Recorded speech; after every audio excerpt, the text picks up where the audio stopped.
Hello guys, welcome to my channel Padma home fashion. இன்னைக்கு என்ன பார்க்க போறீங்க பார்த்தீங்கன்னா, பொரியல் பொடி தான் செஞ்சு காட்ட போறேன் உங்களுக்கு. அது எப்படி செய்யலாம்னு சொல்லிட்டு பார்க்கலாம் வாங்க. பாருங்க, ஃபர்ஸ்ட் வந்துட்டு ஸ்டவ் பற்ற வச்சுட்டு தனியா போட்டுக்கோங்க. தனியா வந்து ஒரு கப்,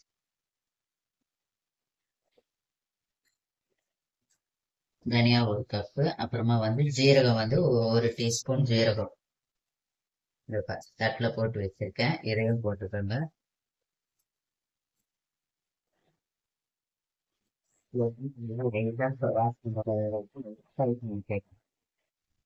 பாருங்க, தனியா நல்லா வறுத்து இதோட ட்ரான்ஸ்ஃபர் பண்ணிக்கலாம்.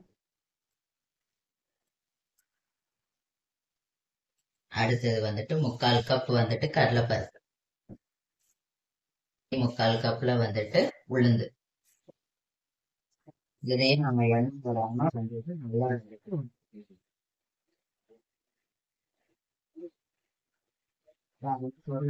உளுந்து நல்லா வந்துட்டு பிளேட்ல வந்துட்டு நம்ம டிரான்ஸ்ஃபர் பண்ணிக்கலாம். இப்போது நம்ம என்ன போட போறோம்னா, அதே 3/4 கப் வேர்க்கடலை தான். இது வறுத்த வேர்க்கடலை தான். லைட்டா ஹீட் பண்ணா வந்துட்டு லைட்டா வறுத்த வேர்க்கடலை தான். இதையும் வந்துட்டு ஒரு பிளேட்ல டிரான்ஸ்ஃபர் பண்ணிக்கலாம். நீங்க எள்ளு இருந்துச்சுன்னா எள்ளு கூட வந்துட்டு ஒரு 1/2 கப் போட்டு ஃப்ரை பண்ணிக்கலாம். வறுத்து எடுத்துக்கிட்டு போட்டு சேர்த்துக்கலாம். எனக்கு எள்ளு பிடிக்காது, அதனால வந்துட்டு நான் எள்ளு சேர்க்கல. உங்களுக்கு பிடிக்குதுன்னா நீங்க எள்ளு கூட சேர்த்துக்கலாம்.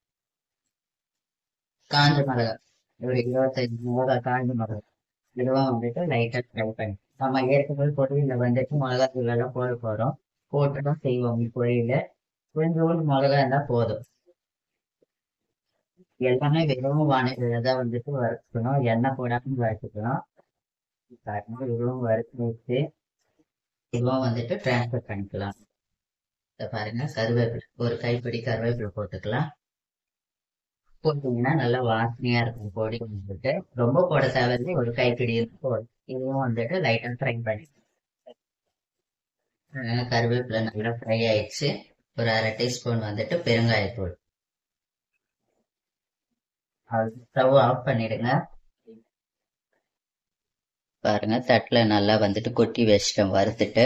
இதெல்லாம் சூடா இருக்கு, நல்லா சூடா இருக்கு. சூடு ஆறுனதுக்கு அப்புறம் வந்துட்டு நம்ம மிக்ஸி ஜார்ல போட்டு கொஞ்சம் கொரப்பா அரைச்சிப்போம். இது கூட வந்துட்டு ஒரு ஸ்பூன் வந்துட்டு கல்லுப்பு சேர்த்திருக்கேன். உங்ககிட்ட கல்லுப்பு இல்லைனாலும் சால்ட் வந்து சேர்த்துக்கலாம். இது வந்து நம்ம ஸ்டோரேஜ் பண்ணி வச்சுக்கிறதுனால வந்துட்டு நான் வந்துட்டு ஒரு ஸ்பூன் வந்து கல்லுப்பு சேர்த்து வச்சிருக்கேன். நீங்களும் வந்துட்டு கல்லுப்பு இருந்தா கல்லுப்பு போட்டுக்கோங்க, சால்ட் இருந்துச்சுன்னா சால்ட்டும் போட்டுக்கலாம். வந்துட்டு பொரியல் இறக்கறதுக்கு முன்னாடி வந்துட்டு இந்த பொடியை வந்து நம்ம சேர்க்கலாம்.